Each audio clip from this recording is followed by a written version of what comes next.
بسم اللہ الرحمن الرحیم۔ صحیح بخاری میں روایت ہے کہ نبی کریم صلی اللہ علیہ وآلہ وسلم فرماتے ہیں کہ فاطمہ رضی اللہ تعالی عنہا خواتین امت کی سردار ہیں۔ فاطمہ میرے جگر کا ٹکڑا ہے، جس نے اسے تنگ کیا اس نے مجھے تنگ کیا، اور جس نے مجھے تنگ کیا اس نے اللہ کو تنگ کیا۔ جس نے اللہ تعالی کو تنگ کیا قریب ہے کہ اللہ تعالی اس کا مواخذہ کرے۔ آقا صلی اللہ علیہ وآلہ وسلم نے حضرت علی المرتضی رضی اللہ تعالی عنہ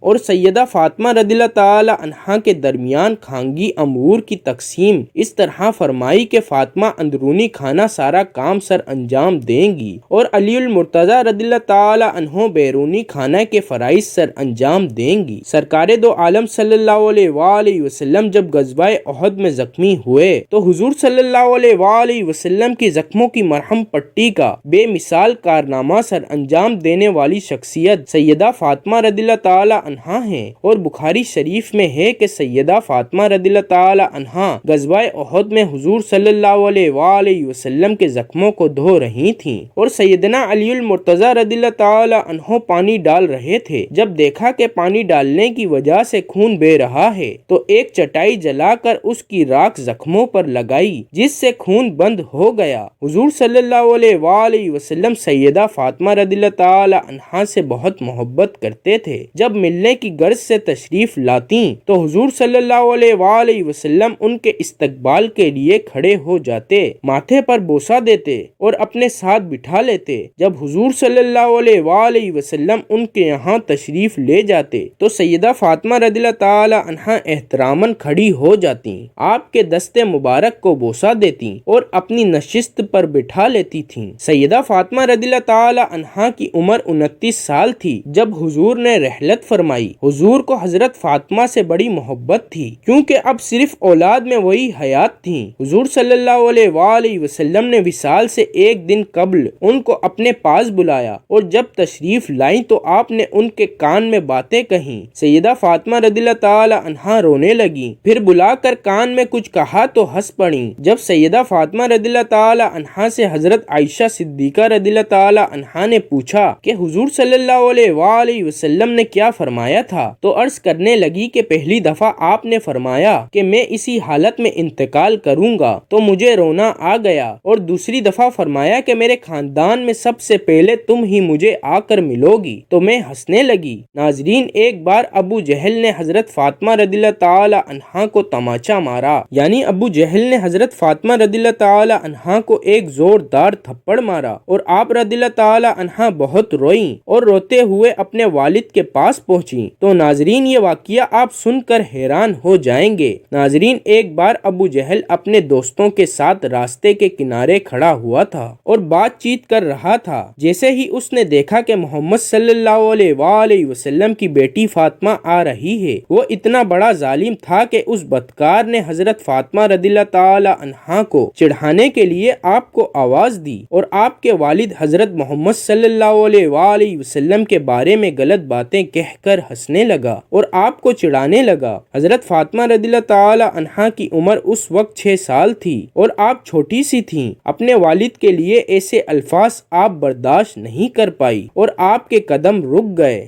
آپ نے بنا کچھ دیکھے ہی ابو جہل سے غصے میں آ کر کہا، اے ابو جہل، شرم کر، تو جھوٹا ہے، اللہ نے میرے باپ کو سچا بنایا ہے۔ ابو جہل، جو کہ بہت ہٹا کٹا آدمی تھا، اور ایک چھوٹی سی بچی نے اس کی آنکھوں میں آنکھیں ڈال کر آج اسے اتنا سنا دیا کہ اس کا مذاق اس کے دوستوں میں بننے لگا۔ ابو جہل کو اپنی بے عزتی محسوس ہوئی تو اس ظالم نے آگے بڑھ کر چھوٹی سی سیدہ فاطمہ رضی اللہ تعالی عنہا کے گال پر ایک زوردار تھپڑ مارا۔ حضرت فاطمہ رضی اللہ تعالی عنہا چھوٹی سی تھیں۔ اس ظالم کے اس قدر مارنے سے آپ رونے لگیں اور روتی ہوئی اپنے گھر پر دوڑی چلی آئیں۔ حضرت فاطمہ کے گھر پہنچتے ہی جیسے ہی آپ کی نظر اپنے والد حضرت محمد صلی اللہ علیہ وآلہ وسلم پر پڑی تو آپ روتی ہوئی دوڑتی ہوئی حضور صلی اللہ علیہ وآلہ وسلم کے پاس گئیں۔ حضرت فاطمہ کو روتا دیکھ کر حضور صلی اللہ علیہ وآلہ وسلم بے چین ہو گئے، اور حضور صلی اللہ علیہ وآلہ وسلم کی آنکھوں میں بھی آنسو آ گئے۔ آپ کو سینے سے لگا کر آپ کے آنسوؤں کو پہنچتے ہوئے آپ سے کہنے لگے، بیٹی کیا بات ہے، اتنا کیوں رو رہی ہو؟ اے میری پیاری بیٹی، پوری زندگی صبر کے ساتھ گزار دی، کئی دن فاقے کیے لیکن کبھی آنکھ میں آنسو نہیں آئے۔ لیکن بیٹی بتا تو صحیح آج تیرے رونے کی وجہ کیا ہے؟ حضرت فاطمہ رضی اللہ تعالی عنہا نے حضور صلی اللہ علیہ وآلہ وسلم کو سارا واقعہ بتایا کہ ابا جان میں راستے سے گزر رہی تھی، راستے میں ابو جہل آپ کو گالی دے رہا تھا، میں نے اس کو جواب دے دیا، پھر ابا جان میرے گال پر اس نے زوردار تھپڑ مارا۔ ناظرین آپ کو ایک بات اور بتا دیں کہ یہ تاریخ میں پہلے کبھی نہیں ہوا تھا جو آج ہوا، یعنی کہ ہمارے نبی صلی اللہ علیہ وآلہ وسلم کے راستوں میں لوگوں نے کانٹے بچھا دیے تھے، لیکن ہمارے حضور صلی اللہ علیہ وآلہ وسلم ان لوگوں پر کبھی غصہ نہیں ہوئے۔ حضور صلی اللہ علیہ وآلہ وسلم کے اوپر اونٹ کی اوجڑی ڈال دی گئی لیکن حضور صلی اللہ علیہ وآلہ وسلم کو کبھی غصہ نہیں آیا۔ حضور صلی اللہ علیہ وآلہ وسلم کا پانی بند کیا گیا لیکن آپ کو اس وقت بھی غصہ نہیں آیا۔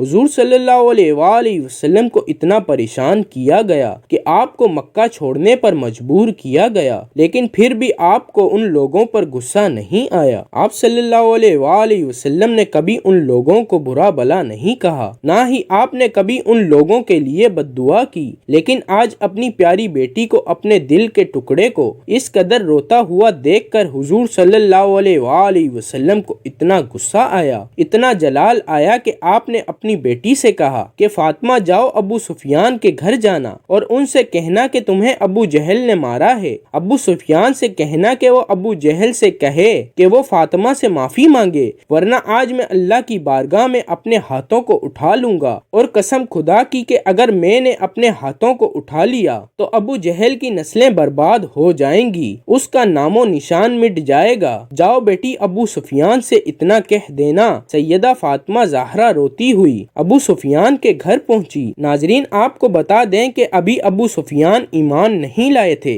اور حضور صلی اللہ علیہ وآلہ وسلم کے بہت بڑے دشمن تھے اور ہمیشہ آپ کو نقصان پہنچانے کے لیے سازشیں بناتے تھے۔ آپ کا نام 10 بڑے دشمنوں میں آتا تھا۔ جیسے ہی چھوٹی سی حضرت فاطمہ رضی اللہ تعالی عنہا ابو سفیان کے گھر روتی ہوئی پہنچتی ہے، ابو سفیان نے جیسے ہی آپ کو روتا ہوا دیکھا تو آپ نے ابھی کچھ پوچھا نہیں تھا اور نہ ہی حضرت فاطمہ رضی اللہ تعالی عنہا نے آپ کو کچھ بتایا تھا کہ اس سے پہلے ہی چھوٹی سی بچی کو اس قدر روتا ہوا دیکھ کر ابو سفیان کو بہت بے چینی ہوئی اور آپ نے ننھی سی حضرت فاطمہ رضی اللہ تعالی عنہا کو گود میں اٹھا لیا اور حضرت فاطمہ رضی اللہ تعالی عنہا کے ماتھے کو چومتے ہوئے پوچھنے لگے کہ بیٹی کیا ہوا ہے، کیوں اس قدر رو رہی ہو؟ 6 سال کی سیدہ فاطمہ الزہرا رضی اللہ تعالی عنہا نے روتے روتے ساری بات بتائی کہ ابو جہل نے ان کے گال پر تھپڑ مارا ہے۔ حضرت فاطمہ الزہرا کی بات سنتے ہی ابو سفیان کو اس قدر غصہ آیا کہ حضرت فاطمہ کو اپنی گود میں لیے ہوئے ہی ابو جہل کے گھر کی طرف چل دیے اور جیسے ہی اس کے گھر پہنچے تو بہت تیزی سے غصے کے ساتھ دروازہ کھٹکھٹایا۔ اندر سے ابو جہل نے جیسے ہی دروازہ کھولا تو دیکھا کہ ابو سفیان کی آنکھیں غصے سے لال ہیں اور ان کی گود میں نبی کی بیٹی فاطمہ رو رہی ہے۔ ابو جہل کے ہوش اڑ گئے اور وہ اس سے پہلے کچھ بول پاتا کہ ابو سفیان نے ابو جہل سے کہا کہ ابو جہل تجھے شرم نہیں آئی اس ننھی سی بچی پر ہاتھ اٹھاتے ہوئے؟ ذرا دیکھ تو صحیح کس قدر رو رہی ہے، ارے ذرا اپنے آپ کو دیکھ اور اس ننھی سی بچی کی طرف دیکھ۔ ابو سفیان بہت غصے میں تھے اور ان کا یہ غصہ دیکھ کر ابو جہل بری طرح کانپ رہا تھا اور گردن نیچے جھکائے کھڑا تھا۔ ابو سفیان ابو جہل سے کہہ رہے ہیں مانا کہ ہماری دشمنی محمد سے ہے، لیکن تجھے شرم نہیں آئی اس چھوٹی سی بچی کو تھپڑ مارتے ہوئے؟ کیا تجھے نہیں پتا کہ دشمن کی بیٹی کو بھی ہم اپنی بیٹی کی نظر سے دیکھتے ہیں؟ ابو سفیان بہت غصے کے ساتھ کہتے ہیں چل معافی مانگ اس سے، اور حضرت فاطمہ ان کی گود میں ہوتی ہیں اور ان سے کہتے ہیں کہ بیٹی اس نے تیرے گال پر تھپڑ مارا تھا، تو بھی اس کے گال پر تھپڑ مار کر اپنا بدلہ لے لے۔ حضرت فاطمہ رضی اللہ تعالی عنہا کہتی ہیں نہیں نہیں، ہمارے والد نے ہمیں بدلہ لینا نہیں سکھایا ہے بلکہ معاف کرنا سکھایا ہے۔ یہ سن کر ابو سفیان کو اور تیز غصہ آ جاتا ہے اور ابو جہل کو غصے سے کہتے ہیں ذرا دیکھ اس بچی کی طرف، سیکھ کچھ اس بچی سے، یہ چاہتی تو دل بھر کے تجھے مار سکتی تھی کیونکہ اسے پتا ہے کہ ابھی تو کچھ نہیں کر سکے گا، لیکن پھر بھی ذرا اس کی تربیت کو دیکھ، اے ظالم تیرا تھپڑ کھانے کے بعد بھی یہ تجھے معاف کر رہی ہے۔ اور پھر ابو سفیان غصے میں حضرت فاطمہ کا ہاتھ اپنے ہاتھ میں لے کر 2-4 تھپڑ ابو جہل کے منہ پر لگوا دیتے ہیں، کیونکہ حضرت فاطمہ رضی اللہ تعالی عنہا بچی ہی تو تھیں۔ ابو سفیان کے ایسا کرنے سے ان کو ہنسی آ جاتی ہے اور ان کا رونا ہنسنے میں بدل جاتا ہے، جسے دیکھ کر ابو سفیان بھی ہنسنے لگتا ہے اور پھر حضرت فاطمہ رضی اللہ تعالی عنہا کو ان کے گھر کی طرف چھوڑ دیتے ہیں۔ حضرت فاطمہ رضی اللہ تعالی عنہا ہنستی ہوئی جیسے ہی اپنے گھر کے اندر آتی ہے، حضور صلی اللہ علیہ وآلہ وسلم نے جیسے ہی حضرت فاطمہ کو ہنستے ہوئے دیکھا تو آپ کی آنکھوں سے خوشی کے آنسو جاری ہو گئے اور آپ نے اپنی بیٹی کو گود میں لیتے ہوئے پوچھا کہ کیا ہوا بیٹی، بتاؤ تو صحیح کہ تیرے چہرے پر اتنی مسکان کیسے ہے؟ حضرت فاطمہ رضی اللہ تعالی عنہا بتاتی ہے کہ ابو سفیان نے ابو جہل کو مارا اور اس پر غصہ کیا اور پورا واقعہ حضرت محمد مصطفیٰ صلی اللہ علیہ وآلہ وسلم کو سناتی ہیں تو حضور صلی اللہ علیہ وآلہ وسلم کی آنکھوں میں آنسو آ جاتے ہیں اور حضور صلی اللہ علیہ وآلہ وسلم اپنے جانی دشمن ابو سفیان کے لیے اللہ کی بارگاہ میں اپنی جھولی کو اٹھا کر دعا کرتے ہیں کہ اے اللہ، جس نے میرے جگر کے ٹکڑے کو، جس نے میری روتی ہوئی لاڈلی کو ہنسایا ہے، اس کے چہرے پر مسکان واپسی لائی ہے، یا اللہ ابو سفیان کو اس وقت تک موت نہ دینا جب تک اس کو ایمان کی دولت نہ مل جائے، جب تک وہ ایمان نہ لے آئے، اس کو موت نہ دینا۔ ناظرین، حضور صلی اللہ علیہ وآلہ وسلم کے 10 بڑے جانی دشمنوں میں حضرت ابو سفیان کا نام بھی آتا ہے، لیکن اللہ کے رسول صلی اللہ علیہ وآلہ وسلم کی دعا سے اللہ نے ان کو ایمان کی دولت سے نوازا اور وہ کلمہ پڑھ کر مسلمان ہو گئے۔ اللہ تعالی ہمیں دین کی مکمل سمجھ نصیب فرمائے اور ہمارا خاتمہ ایمان پر فرمائے، آمین ثم آمین۔ ناظرین، کمنٹ باکس میں اللہ تعالی کے 99 ناموں میں سے ایک نام ضرور ٹائپ کیجئے گا۔ شکریہ۔